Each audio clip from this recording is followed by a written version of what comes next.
Good morning, everyone. Do not adjust your sets. Andy Serling did not put on the Holiday 100.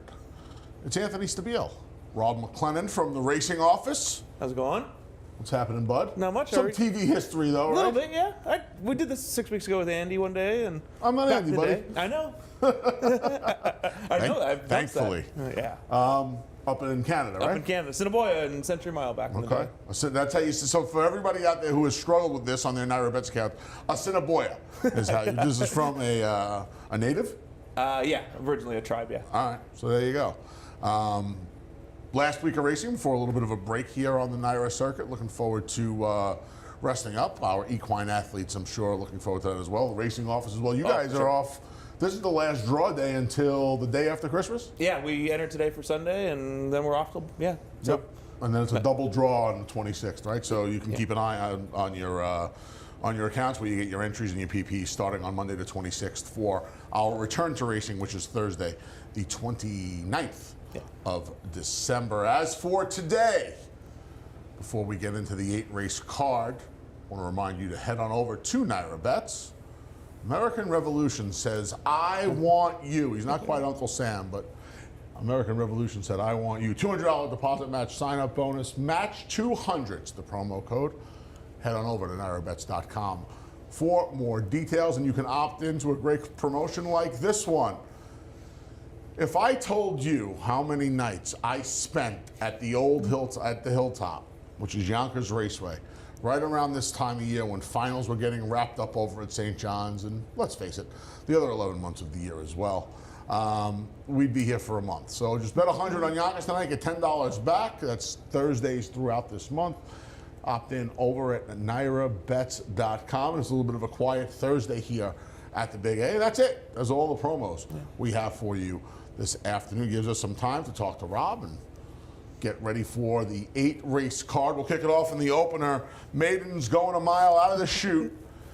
There is a 6-5 morning line favorite. It's the number 5 in Traffic. A pair of blinkers goes on, drop back in. This horse returns from Finger Lakes, Rob. Yeah, the third place finisher came back to win. She kind of had a weird start out of the gate. She was kind of squeezed a little bit, made a little bit of a run, lost a photo for third. Now she gets back into a decent level, and they stretched her out here. And I thought that was interesting. She's by cross traffic out of a Tappet mare. Makes sense. Third off the layoff. If she wasn't going to win today, is she ever going to be a winner? This certainly seems like one of those races where you would look at a horse, and I'm just picking one, like a horse like Tequila, who's 0 for 14, who could have very well found her friends as well. The Rail Runner Abstract Moment, who's making a return to the main track for the first time since last October. You kind of feel like this could be that kind of race where I usually like to sing a little Elvis. It's now or never. That could very well be today for a horse like Tequila, like Abstract Moment, maybe even like a horse in Traffic. There, those blinkers go on, stretching out. There's not a ton of speed. I mean, I would imagine Tequila is the controlling speed in here, right? Yeah, Tequila ends up in front, I would think. She battled last time, and they're not going to go any faster today. They shouldn't. No. And you would imagine Dylan Davis, who is getting ready to wrap up, being leading rider for the year here on the Naira circuit. He's done a fantastic job this year. Congrats to Dylan and his agent Mike Migliori. They've done fine work here this year overall. He's got 182 wins on the year. That's a good year. He's going to knock on the 200 door. Congratulations to Dylan. We'll see if he can take him one to go. I went to the outside. Alwaj for Patty Farrow, shipping up from Parks. Couple of sprints, one in August, one in November. Out to the route by Daher out of Dynaforma mare. The mile should not be a problem for this 3-year-old filly. Gets Eric Cancel. If you're me, you're hoping Tequila goes, you're hoping the blinkers sharpen and the stretch out sharpen and Traffic up a little bit. Maybe even that Abstract Moment who's showing turf speed going long. Maybe they mix it up a little bit. I did not want to take the favorite, even though this could very well be the day for In Traffic, so I went to the 6. Alwaj in the opener. Kicks off the early pick 5. Early pick 4 starts in the deuce. 6.5 furlongs. And we have a replay here. Let's go back to December 1st, the start of the month, and Triple P was shipping down from Finger Lakes for Rob Atras. Plucked out of this one by Linda Rice, Rob. Yeah, Linda grabs her. She gets to be in this condition for 2 more weeks, and then the 3-year-old filly part goes away when they turn 4. This, again, she couldn't have. This is a good group for her. but not anymore. It's kind of looked like she's a little bit loose. And Triple P had every reason to go by Game Theory last time, and she didn't. And that's my one concern with her. Yeah, Game Theory, who's actually kind of turned her Yeah, career she's been around a little good. bit. She's been good. I mean, I guess as the temperatures have dropped, she's gotten better. I think it's interesting what you pointed to, because this is going to change in 2 weeks, especially here where we literally, including today, have 7 days of racing left in the new year. Explain that a little bit about the 3-year-old, the beaten condition. Yeah, so the 3 lifes, they get mixed in with open 3-year-olds. So the 5 inside horses all are known as a 3 life. The 6-horse Triple P is a 3 life, or sorry, 4 life. She's got 3 wins because she's a 3-year-old. She fits the condition, so she can run in here with them, trying to group them up in a way to promote a little bit of field size. But she only gets that until December 31st, and then it's time for the older mares. Yeah, something a little different here on the circuit for the first time. I don't remember us ever doing this until this recent meet. We did it a little bit at Belmont last spring, and it's popular in the Mid-Atlantic, and it just seems to get you an extra horse or two in some spots that need a horse or two. Yeah, we both put Triple P second, even though this is an angle I would ordinarily lead to. I could not get that, and I don't want to hold it that much against her, but that was a little bit of a hang job on It Game was Theory really. last time. It really was. She's obvious. I mean, I think it's clear that she's the horse to beat in here. You put her second like I did. You went to a horse that I feel like you had to do what you did or I did.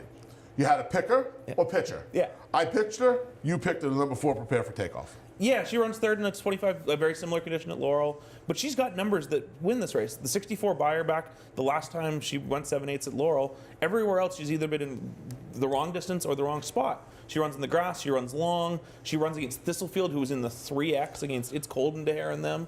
Like, she's hit some decent horses. This is at least the right level, and this is not the toughest 25-3 life we've ever run here. That is not. You know, that's as true a statement as you're going to make on this program today.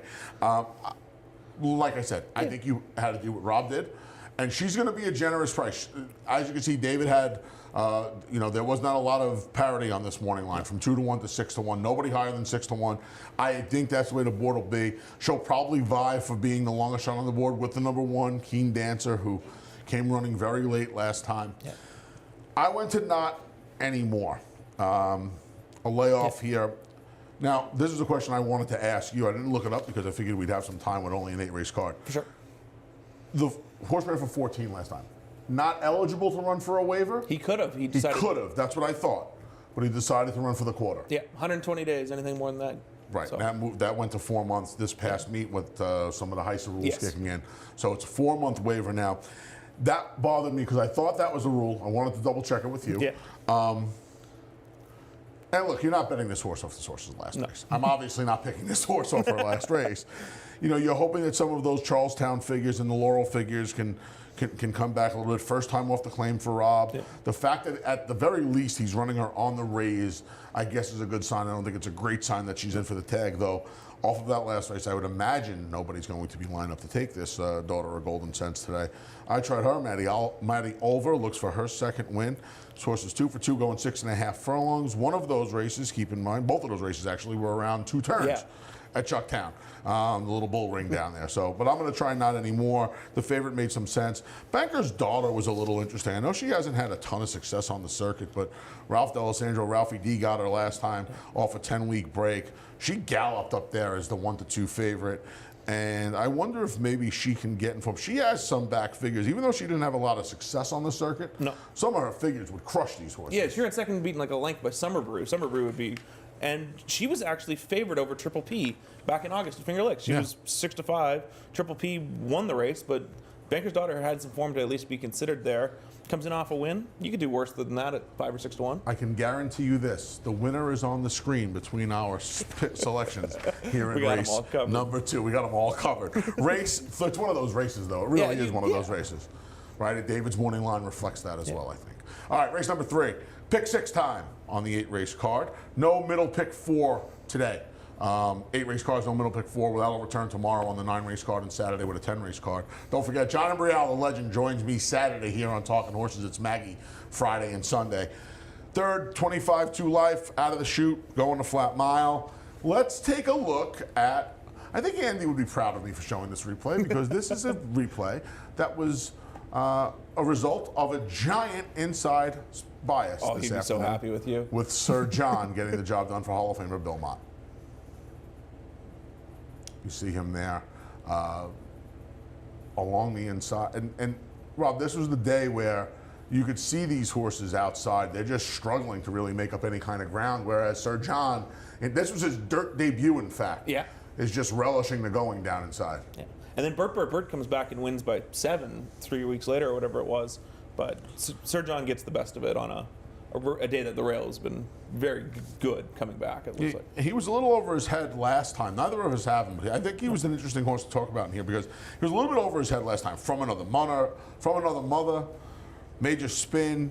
I mean, they both be any kind of price in here. For sure. And now, I mean, From Another Mother obviously isn't eligible anymore, but he'd be any kind of price in here. And this is a horse I think that a lot of people will look back when they look at Andy's track trends and see that this horse was helped by an inside bias. And maybe he gets ignored a little at the tote board. He's 4-1 on the morning. It's another race.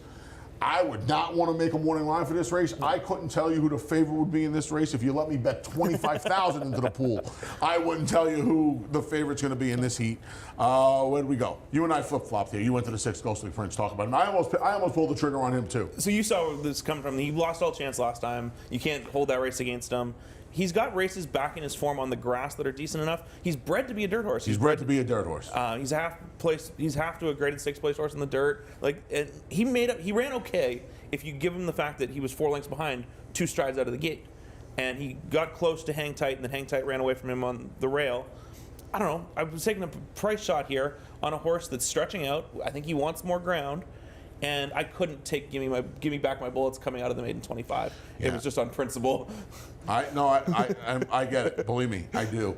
I struggled mightily with this heat. I thought about Midnight Worker, Amira Shashakli on a nice little run right now. This horse is coming back off 6 days from the Rudy Rodriguez. That's right. Yeah, the math's right. 6 days off the Rudy Rodriguez. This horse did not appear to love the blinkers last time. Amira rips them right off. My problem overall is I don't like horses taken from Todd Pletcher in any way, shape, or form. Trainer change, claim. This horse was taken from Todd before the last start. Rudy ran the horse once. Amira's running the horse back in 6 days. I think the horse, though, based on some of those back races, you know, he's a little stakes-faced. They dropped him immediately after a poor showing on the turf after the layoff, and he ran okay enough, I thought, that he could get a piece in here. I think kind of like the last race, this isn't the toughest quarter to life you're ever going to see. So I think this horse for a barn that's going well at a price. This kid Jason Wyas too. I like his. Yeah, he can horseback a little bit. So don't let his percentage fool you. He was riding a lot of bad horses at Gulfstream, but he was doing it the right way. He was riding when you have a 7-pound bug, a 10-pound bug.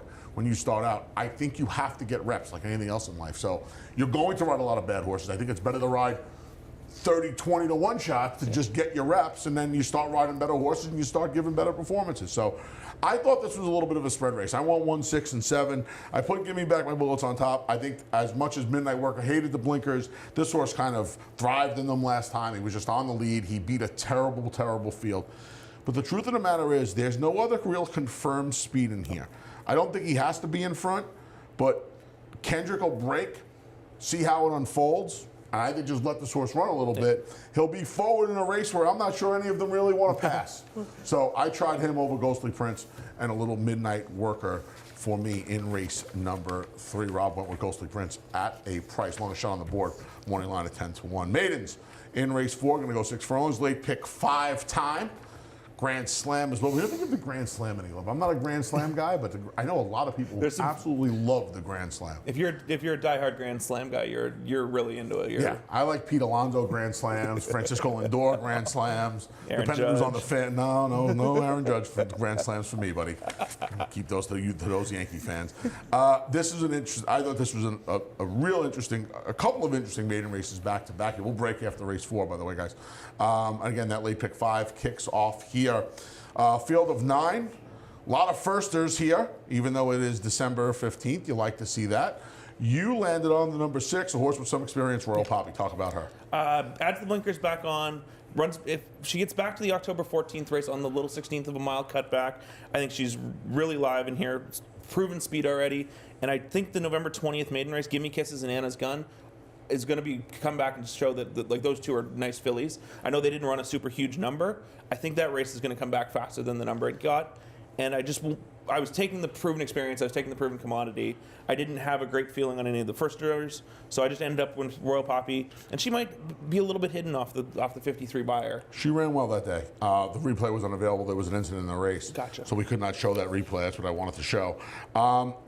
She debuted against Chocolate Gelato, who was a Grade 1 winner. Yeah. And all of her other figures are good. I also found it a little interesting that with a little moisture in the track, she ran clearly the best race of her life. The rain is supposed to start at some point, something we're going to have to address, especially in the second half of the card. Yeah. It's going to come not that early, but it's going to come often. We're supposed to get between 1 inch and 2 inches of rain between now and tomorrow morning. So if you're handicapping for tomorrow, I would assume you're going to have some moisture in the track. And by some, I mean a lot. That's like saying I need to lose some weight. I need to lose a lot of weight. There's going to be a lot of rain here if the forecast holds true with this nor'easter. Obviously a player. I thought the 7, I wound up putting Pardon Moi on top in here. We'll get to him in a minute. Liam's Champ. David made this horse the 7-2 morning line favorite. I did not see a ton of pedigree. No. I don't know if there's any workout. I mean, it's only 7-2. I don't know if there's any workout report on this horse. The tab itself looks a little ho-hum. Again, not a ton of pedigree. They paid $175, so it's not like this horse is an overwhelming purchase price. I just think in a race where there's some uncertainty with the runners, you had to land somewhere. I put Liam's Champ. I see you have him. No, I put him second, just out of respect to the barn. Yeah. You know, the proof's in the pudding. What went on here last winter with the Chad Brown runners and his assistant Dan was just a remarkable run. So I gave those a little respect. Pardon moi, these Asmussen horses, and no, I don't have any stats, surprisingly. They just seem to run better with a race or two under their belt, especially up here.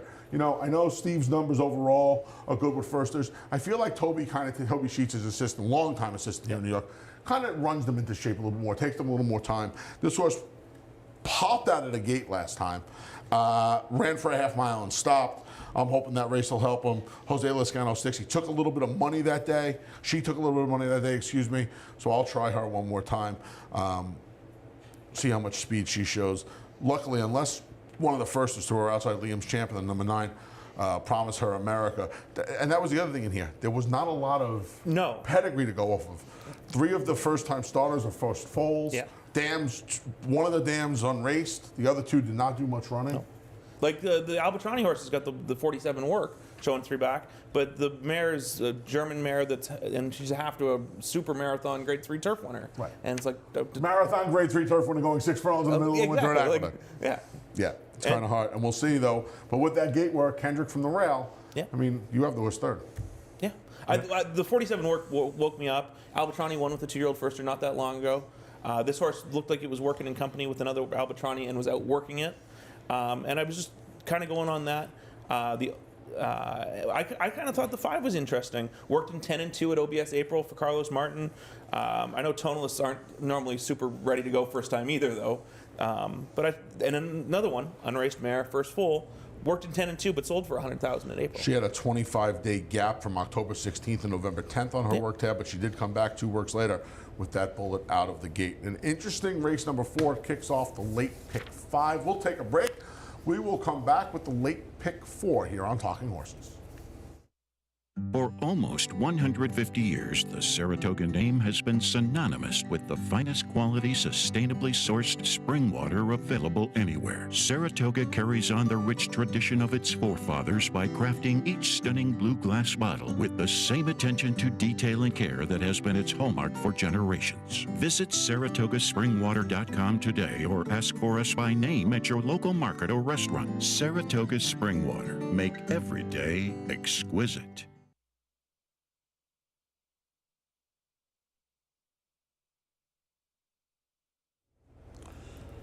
And thanks to our friends up at Saratoga Water. I was down in Atlantic City for a few days this weekend. Asked one of the waitresses on the casino floor for a water, and I got a Saratoga flat water. I was stunned. I was very, very excited about that. Unfortunately, it was one of the only exciting thing about the trip to Atlantic City. That was your one winner of the day? Yes, that was the one winner of the weekend. Race number 5 kicks off the late pick 4. Field of 8 in here. A returning heavy morning line favorite, number 7, Fortune's Nephew. We'll get to it in a minute. Let's go back to November 13th here at the Big A, though. Callaloo, and we're going to take a look at the entire race from start to finish, Rob.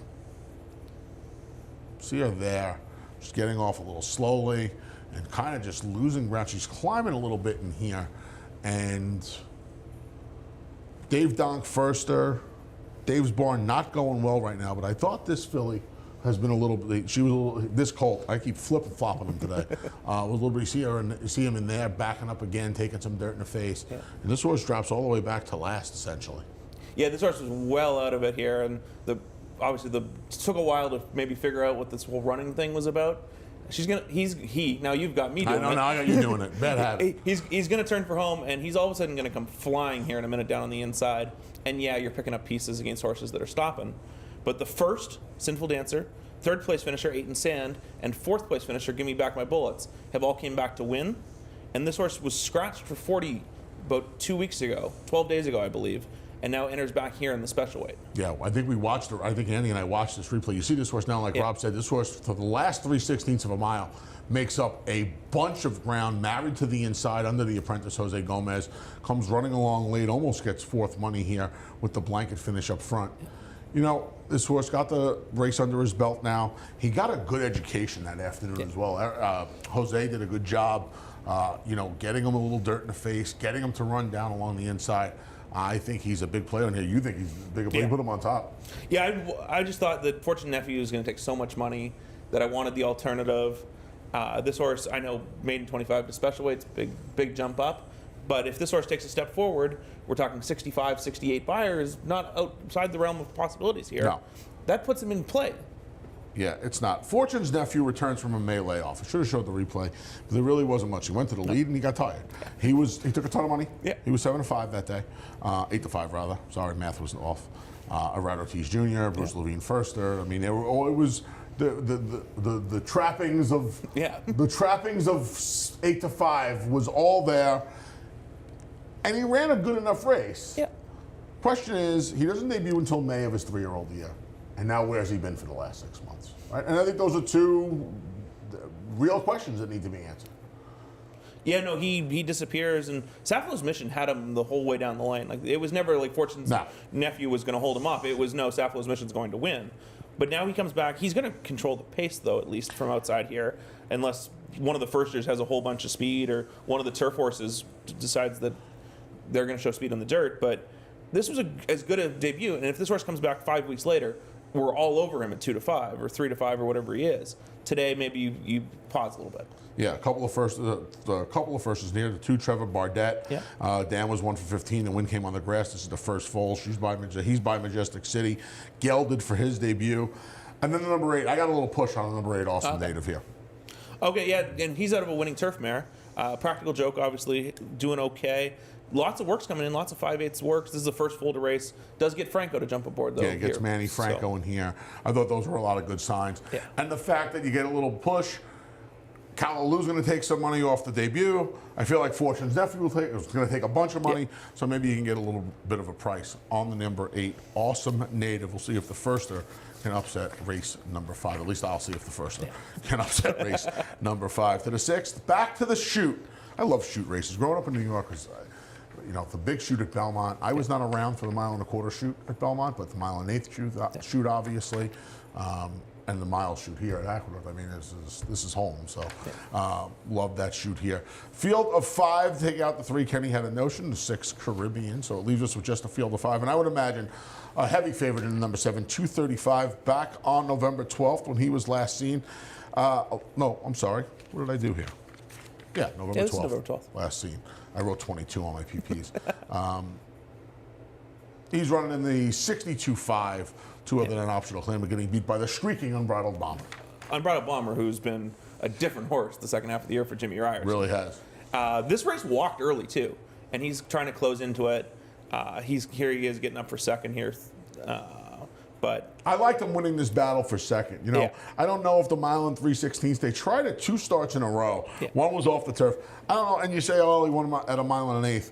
I still am not sure a 1 3/16 was up his alley, and I can certainly tell you that Unbridled Bomber was not up his alley. No. Unbridled Bomber, who's turning into a little bit, I mean, we would imagine we see him in the Winter Stakes races around the Queens County, I believe, is the I would not be surprised. He's running figures that make him a big player, if not the favorite in a race like the Queens County. So he ran into him. Look, this is what he is, right? He's a 40-50 claimer. He's going to knock around these ranks. He's going to get you a check. He's Hickory. 11 starts this year. He's hit the board 8 times, 3 wins.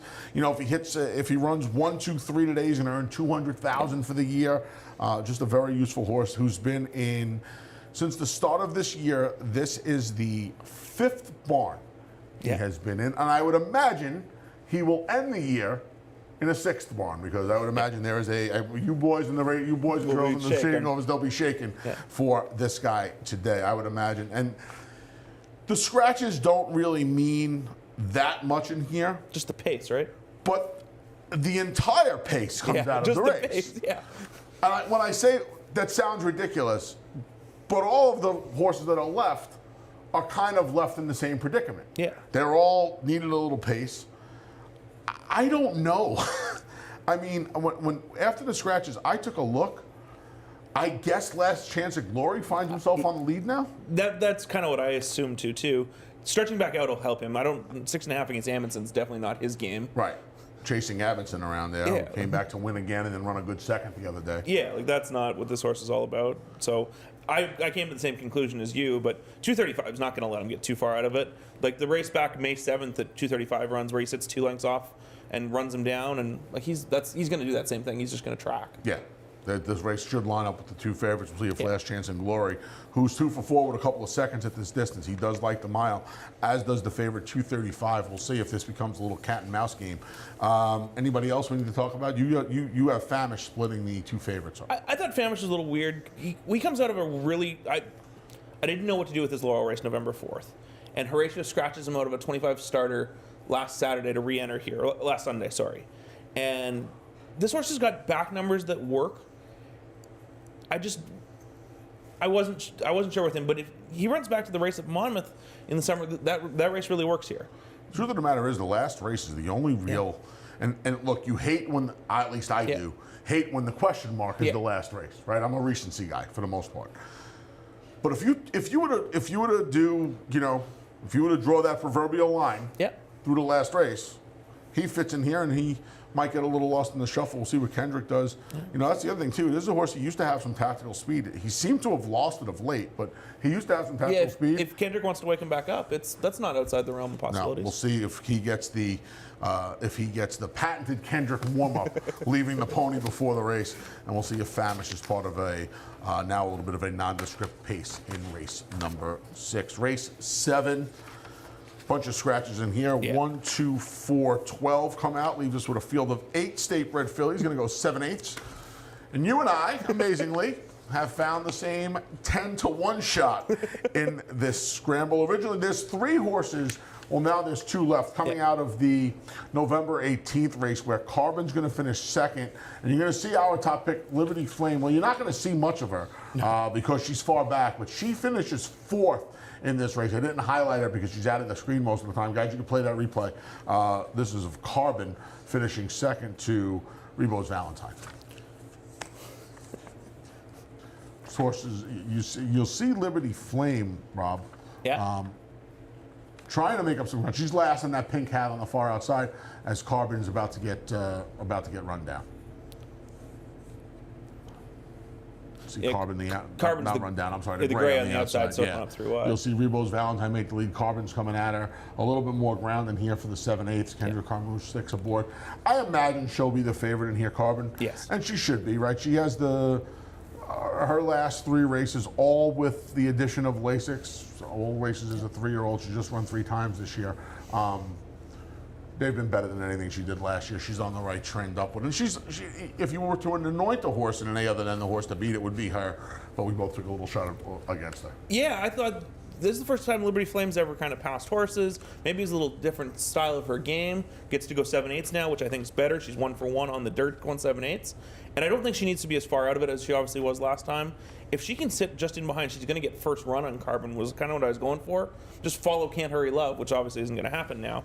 But if she can just sit kind of 1 or 2 lengths off of it, get that first jump on her, We're not getting 10-1 though anymore, buddy. I can't. I'm sorry to No. break that to you. I don't think we were ever getting No, it. that's true. Mia Bia Stars re-entered Saturday. She didn't have to scratch. It's only consecutive days, No, right? she had to come out as soon as Oh, you she had- re-enter. Yeah, it is. You don't get to Okay. look at 2 races. You don't get to look at 2 races. Okay, I thought it was back-to-back days. I didn't know because essentially she could run today and then run Saturday in theory. All right, so she comes out. Some morning line money there is going to be gone. And Can't Hurry Love, you figure, even though she was stretching out, was going to take some money. Yeah, Liberty Flame will not be there. Price Carbon we've already discussed. Cinderella's Cause, boy, she's a weird one because to me. That 80 buyer speed figure that she ran back in June at Finger Lakes really lived on an island. Yeah. But she came back off the layoff, and I had a terrible opinion of her on November 4th. I thought she had 0 chance. And she galloped. Now, the track helped her a little bit that day, but she came back with a 76 fig. And even if you knock 5-6 points off there, I'm not saying it corroborates the 80, but I'll tell you what, it doesn't put her too far off of these. No.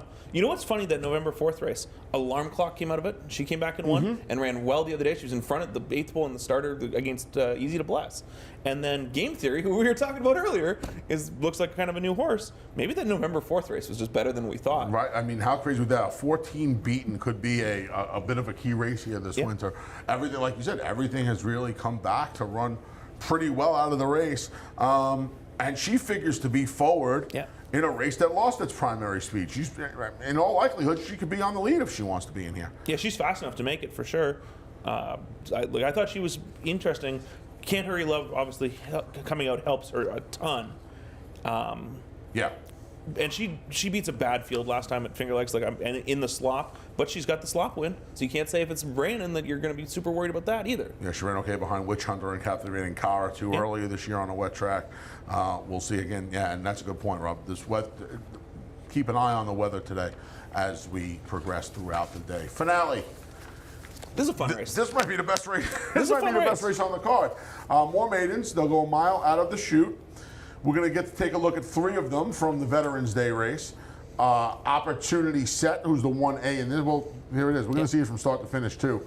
I have to bet Happy Bob in here, who you see breaking from the rail as the 3-2 favorite. This was porcupine in a balloon factory for Happy Bob. This was a horrible trip. Yeah. You see him back there. He's in the second flight along the inside the whole time, and now Manny's going to try to move him up a little bit. I believe it was Manny that day, right? Yeah. Yeah, Manny Franklin. 3-2 for Schettino that day. Yeah, throwing his head in there. He never looked happy.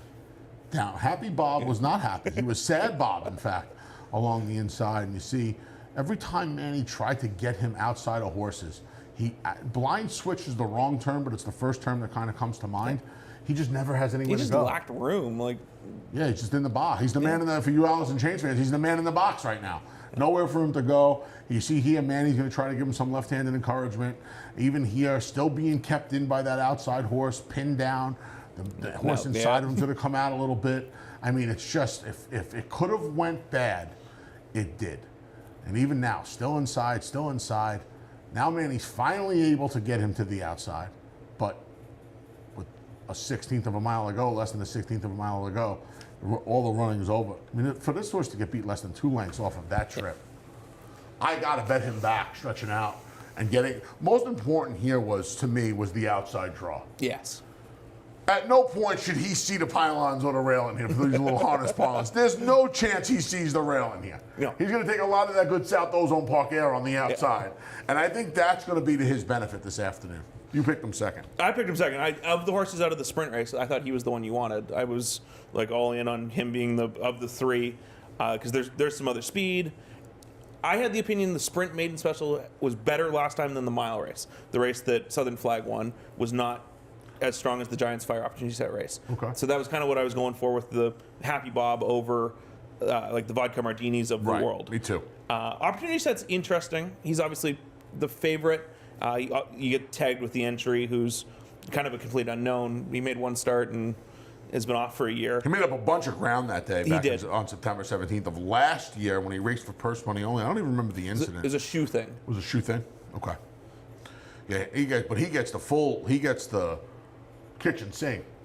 Yeah. First time gelding, first time Lasix, stretches out. Yep. This is but draws the rail, obviously, and he's going to need them to go quick if things hold to what it looked like What last year. happened first time? Yeah, no question about it. But like you said, opportunity set, and maybe he can make sure things go quick. He was on the lead last time. You don't see a lot of Chad Brown first to show as much speed as he did. They didn't go that fast, but he was in contention every step of the way. Took a tough beat if you bet on him that day. There were a few tough beats. You kind of feel like the winner might have been the third or fourth best horse that afternoon. But he got the Duke, and he got the money. He got paid if you bet on Giants Fire that day. You went to Predicted. You went a little bit outside the box in here in a race where there's plenty of recency. Yeah. You went to a horse off the layoff. Okay, so the thing with Predicted is if you're going to get him, and I think he might be the most talented horse in this race. Off the 77 buyer is an early 3-year-old. The 74 back in April. If he's improved at all, he's going to be a big price today. This just might be the time. Tony Dutrow can get one. I have no worries about Tony having this horse cranked up. He's also a first-time gelding, and sometimes with the Tappets, that's what they kind of need once in a while. But this horse, no kidding here, a gray Tappet. A gray Tappet, yeah, exactly. The grays and the bays and browns are complete different beasts. It's really amazing. It really is amazing. So I just wanted to take a shot with him he ran against Nabokov, obviously last time, and something went wrong. He wasn't the same horse. They put him away. Now they bring him back. I think there's just some upside on him here. He might need one. It might be next time for him as a short price after running third today. But today, if he's going to be tight and he's going to be 10 to 1 in here, I just wanted to take a roll of the dice in a race where nobody's going to blame you for that. No, the horses that come out of the sprint race are trying something new. And I didn't really want the horses coming out of the miles recently. Yeah, I wanted that 6.5 furlong. Matt Doyle's the other one, named after an absolute legend. My buddy Matt Doyle passed away last year. Matt was a great guy. This horse, to me, I know some of the figs are all comparable. I thought his best race was going a mile. He only got beat by early voting in his lone try going a mile. And it's taken them, it's a barn change, and it's taken them 362 days to get him back to a mile. Rudy raced him into shape. I think this is a very logical spot. This horse is 8 to 1 on the morning line. Yeah. I don't know how they're going to bet this race. No. But if this horse is anywhere close to 8 to 1 on the morning line, I mean, he's a must use. I'll have him on all my pick 4 and pick 5 tickets. With the late pick 4, of course, starts in race 5. I'll have him on all my tickets. And if they might tantalize me. But if he's double digits on the board, you almost got to bet a few dollars to win on, because, I mean, in a race where, we're waiting to see if the trip was that bad on Happy Bob. Who knows how the entry's going to run? One horse off a year plus lay off the other horse stretching out, right? You got Predicted. Vodka Martini, I couldn't agree more with everything you said. Now, maybe he needed that race. It was almost a year, right? He's coming back in a month. Maybe he needed that race last time. He's a bounce candidate, too. But he's also, right, I mean, that was his best race by 23, 24 points. He can go the wrong way, no question about it. It's an interesting finale. I'm on the 9 and the 6. Rob is on the 5 and the 9. All right, good job, man. Thank you, sir. It was fun. I'm sure we'll do this again. He takes his time off during the winter. Me, I don't go anywhere. I'm a worker. I'm the Horace. We get that ozone part 10. I'm Horace Grant. I'm Horace Grant, man. I don't take time off. Everything I want to do is right here. Where you need to go is where I spend a lot of my time, and that's there. Naira Bets. Deposit match sign-up bonus. Match 200 is the promo code. Bet any track, any place, and any time. Over 300 tracks available. I got this really good-looking guy who does all the write-ups in the pick section as well. Take a look at him. Head over to NairaBets.com, match 200 for more details. What else we got there, Alex? $10 bonus. The Clippity Clops. Remember the old Yonkers Raceway song? Man, I love I've driven at Yonkers. Have you? Drove in a media race. That's Alicia awesome. Wintz Hughes, who was at the Blood Horse and a couple of other places, parked me the mile. The entire mile. Second time I ever drove a harness horse. Yeah, parked me the entire mile. Bet $100 at Yonkers tonight. Get $10 back. Win or lose, just opt in over at NairaBets.com. Yeah, I've driven in about 8 or 9 media races. It's been a long time. I never won. No. I never won. No, I never won. I'm going to try and put something together. I'm going to try and put something together with Saratoga Harness this summer for a little, try and raise some big money for charity. And Try not to get parked Gonna again. get the last time I put the silks on was on America's Day at the races when we did we covered the Breeders' Crown. Bulldog, yeah. So for the Bulldog, yeah, my buddy Bulldog Hanover. So yeah, fun time, good job. Thank We'll you, do this sir. again Yeah, it was soon. great. All right, Thanks for having me, and- enjoy the last enjoy the last day of entries for 10 days. Yeah, no, I'm looking Rest forward up to and it. have a good holiday. Thank you, sir. You as well. All right, tomorrow it'll be Maggie Wolfendale will join me tomorrow morning into the afternoon for the Friday edition of Talking Horses. Don't forget tomorrow as well, race number 2, named after the man we're about to throw it up to. Johnny I's last day as a full-time employee is this Sunday. We will celebrate him all weekend long. Race 2 named after him tomorrow, and he gets to go through the hell of doing Talking Horses with me on Saturday. Johnny I, the legend, up next with a reprise of the Scratches and Changes. Thanks for tuning in to the Thursday edition of Talking Horses.